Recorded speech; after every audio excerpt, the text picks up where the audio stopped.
Hello students, कैसे हैं आप सब। आई होप आपके साइंस की प्रिपरेशन बहुत अच्छी चल रही होगी। आज जो मैं आपके इस वीडियो में लाया हूं वो लाया हूं इंपॉर्टेंट रिएक्शन, इंपॉर्टेंट डायग्राम और न्यूमेरिकल किस तरीके से आपको यहाँ पर कौन से चैप्टर से सॉल्व करने हैं। सबसे पहले हम यहाँ पर लाइफ प्रोसेस की बात करेंगे। लाइफ प्रोसेस में हमारे पास में 6 इंपॉर्टेंट डायग्राम है। अगर मैं फर्स्ट डायग्राम की बात करूं तो स्टोमेटा। स्टोमेटा के अंदर आपको ओपन और क्लोज दोनों सीखना है। उसके बाद में ह्यूमन डाइजेस्टिव सिस्टम जो है उसका डायग्राम आपको बनाना आना चाहिए। लास्ट में मैं आपको ये भी बताऊंगा कि डायग्राम को किस तरीके से आप बिना देखे अच्छे से बना सकते हैं, तो लास्ट तक वीडियो में जुड़े रहिए। उसके बाद में रेस्पिरेटरी सिस्टम इस चैप्टर से बहुत इंपॉर्टेंट बनता है और ह्यूमन हार्ट का डायग्राम भी आपके लिए इंपॉर्टेंट रहेगा। अगर ऐसे डायग्राम डायरेक्ट नहीं आता है तो कुछ पार्ट्स भी पूछे जा सकते हैं और पार्ट्स के फंक्शन भी पूछे जाते हैं। ये एक तरीका होता है क्वेश्चन पैटर्न का। उसके बाद में डाइजेस्टिव जो है आपका डाइजेस्टिव सिस्टम अमीबा के अंदर, वो आपको बेहतरीन तरीके से सीखना है और नेफ्रॉन का डायग्राम आपको बनाना आना चाहिए। पार्ट्स सीखने हैं, पार्ट्स के फंक्शन सीखने हैं। अब हम जब आगे बढ़ेंगे तो हमको कंट्रोल एंड कोऑर्डिनेशन चैप्टर मिलता है। कंट्रोल एंड कोऑर्डिनेशन चैप्टर के अंदर सबसे मेन चीज जो है वो है आपका ह्यूमन ब्रेन आपको आना चाहिए, रिफ्लेक्स आर्क आपको आना चाहिए, पैटर्न डायग्राम है न्यूरॉन का, इसके पार्ट्स और इसके पार्ट्स के फंक्शंस आपको बनाना आना चाहिए। इसके बाद हम बात करेंगे 8th चैप्टर की। 8th चैप्टर जो हमारा रिप्रोडक्शन का है उसमें मेल और फीमेल का रिप्रोडक्टिव सिस्टम आपको बेहतरीन तरीके से बनाना आना चाहिए। उसके बाद में जो इसके अंदर फ्लावर आता है, फ्लावर के पार्ट्स और पूरा डायग्राम आपको बनाना आना चाहिए। जो आपके लीव होती है उसका क्रॉस सेक्शन आपको आना चाहिए और स्पोर फॉर्मेशन भी आपको आना चाहिए। तो ये मोस्ट इंपॉर्टेंट डायग्राम है इस चैप्टर के।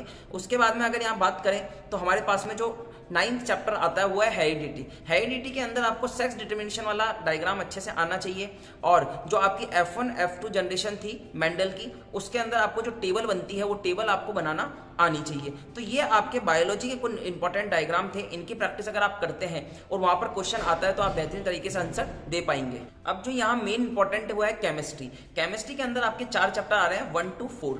तो आपको सबसे पहले जो फर्स्ट चैप्टर है उसमें रिएक्शन आनी चाहिए। बेहतरीन तरीके से आपको एक्टिविटी और जो एक्टिविटी के आपके जो रिजल्ट आते हैं वो आपको पता होने चाहिए, क्योंकि एक्टिविटी पर बेस्ड आपका केस बेस भी बन सकता है, नहीं तो आपके छोटे क्वेश्चन भी उसमें पूछे जा सकते हैं। सेकंड और थर्ड चैप्टर में से आपको रिएक्शन देखनी है विद एक्टिविटी, और रिएक्शन लिखने का आपके पास में तरीका होना चाहिए कि आप फुल डिटेल के साथ में रिएक्शन लिखें और बैलेंस करके लिखें।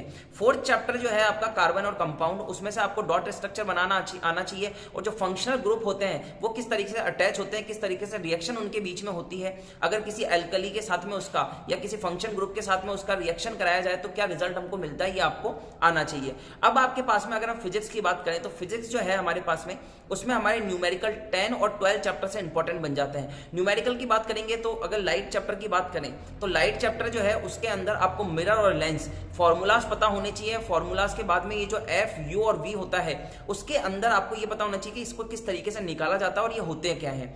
अगर हम इलेक्ट्रिसिटी की बात करें तो इलेक्ट्रिसिटी के अंदर आपके पास में बहुत सारे वेरियस टाइप के फॉर्मूलाज हैं।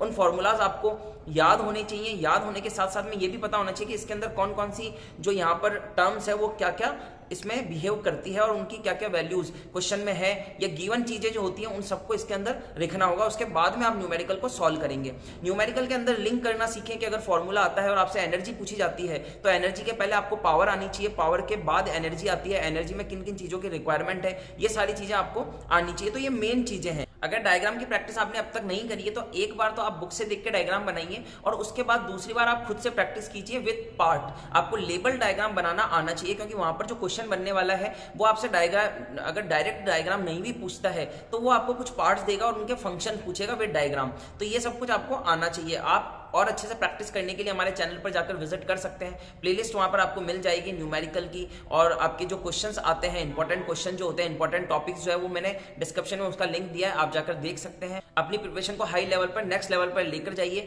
और ऐसे ही वीडियो मैं आपके लिए लाता रहूंगा। तब तक हमारे चैनल से जुड़े रहिए। Thank you so much.